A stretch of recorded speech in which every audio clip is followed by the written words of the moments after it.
Bonjour et bienvenue. Et si l'une des plus petites créatures de la nature, l'abeille, détenait en fait la clé pour comprendre l'immensité des bienfaits divins? C'est le voyage que nous propose la sourate An-Nahl, un chapitre vraiment fascinant du Coran qu'on explore ensemble aujourd'hui. Alors, ce qui est frappant dès le départ, c'est que cette sourate porte deux noms. D'un côté, Annal, les abeilles, et de l'autre, An-Ni'am, les bienfaits. Et ce n'est pas du tout une coïncidence. C'est même la question centrale. Comment une créature aussi modeste peut-elle devenir le symbole de la générosité infinie de Dieu? C'est ce qu'on va découvrir. Voici un peu le programme. On va commencer par ce mystère des deux noms. Puis, on va chercher à savoir quel est le plus grand de tous les bienfaits.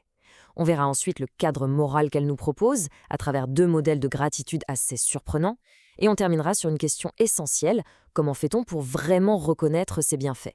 Allez, première étape, une sourate, deux noms. On va plonger dans cette double identité pour voir ce qu'elle nous révèle sur le message profond de ce chapitre. On voit bien la stratégie de la sourate ici. Elle part de quelque chose de très spécifique pour aller vers le général. An-Nahl, l'abeille, c'est un exemple concret, tangible. Une créature qui, sous inspiration divine, produit des bienfaits. Et ce cas précis, eh bien, il sert de porte d'entrée pour An-Niram, un concept beaucoup plus vaste qui est l'abondance des faveurs divines. En fait, l'abeille n'est pas juste un insecte, c'est un symbole, une preuve vivante de cette générosité qui imprègne toute la création. Maintenant que le thème est posé, la sourate va encore plus loin. Parmi tous les bienfaits qu'on peut imaginer, des plus évidents aux plus subtils, elle en met un tout en haut de la liste. Et honnêtement, ce n'est probablement pas celui auquel on pense en premier. Et ça, c'est un point absolument crucial. Avant même de parler de nourriture, d'eau ou d'un toit, la sourate place la révélation au-dessus de tout. L'idée derrière, elle est vraiment puissante. À quoi ça sert d'avoir tous les bienfaits matériels du monde si on n'a pas la guidance pour leur donner un sens? Le Coran est présenté ici comme le don ultime, en quelque sorte, le mode d'emploi qui nous permet d'utiliser et de comprendre tous les autres dons. C'est vraiment l'axe central de la sourate. L'idée, ce n'est donc pas que le Coran soit un simple livre à lire. Comme le dit bien cette citation, c'est un mode de vie, c'est un guide qui est fait pour l'action. Et c'est justement pour ça qu'il est considéré comme le plus grand des bienfaits. Il n'est pas passif, il est destiné à modeler activement nos vies et nos sociétés.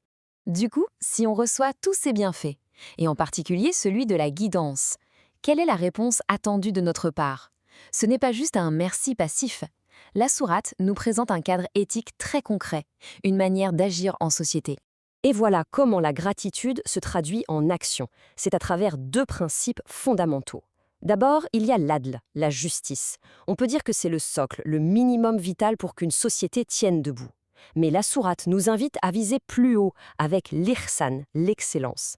Là, il ne s'agit plus seulement d'être juste, mais d'agir avec beauté, avec compassion, de donner plus que ce qui est attendu. L'ihsan, c'est la gratitude dans sa forme la plus élevée en quelque sorte. Pour rendre ce concept d'excellence encore plus concret, la sourate nous donne un modèle humain. Mais attention, pas n'importe lequel. Un homme qui, à lui tout seul, valait une nation entière. C'est un concept d'une puissance incroyable. Quand on pense au mot Ummah, on pense à une communauté, à une nation. Mais ici, le Coran applique ce terme à un seul homme, Ibrahim. C'est une façon de dire qu'il incarnait à lui seul toutes les qualités d'une nation idéale, la foi, la persévérance, la gratitude. Il n'est pas juste un exemple, il est le modèle ultime de la reconnaissance. Et on voit ici un lien de cause à effet qui est très clair. Quelle était la plus grande expression de la gratitude d'Ibrahim? C'était son attachement au monothéisme pur, le tawhid. Et quelle a été sa récompense? Il a été choisi et guidé par Dieu. C'est une équation simple mais puissante. La gratitude sincère attire la guidance divine. Après ce modèle humain ultime, la sourate opère un zoom assez saisissant sur le monde naturel. Elle nous ramène à son tout premier nom, en nous montrant que la leçon de gratitude se trouve aussi chez les abeilles. Et écoutez un peu la précision de ces instructions divines. Il ne s'agit pas de vagues suggestions, c'est un véritable plan d'action en 3 étapes très claires. Où t'installer, de quoi te nourrir et quel chemin suivre. C'est une sorte de feuille de route parfaite, une programmation divine. Et l'abeille, elle, s'y conforme avec une obéissance absolue. Et le résultat de cette obéissance totale, le miel, qui n'est pas juste décrit comme un aliment, mais comme une guérison pour les gens. La métaphore, elle est limpide. L'obéissance parfaite de l'abeille produit un bienfait direct pour toute la société. C'est une illustration puissante de ce que notre propre soumission à la guidance divine pourrait produire, quelque chose de bénéfique pour tous. On arrive maintenant à la conclusion, celle qui rassemble tous ces éléments pour nous laisser avec le message ultime de la sourate. Le contraste final est saisissant.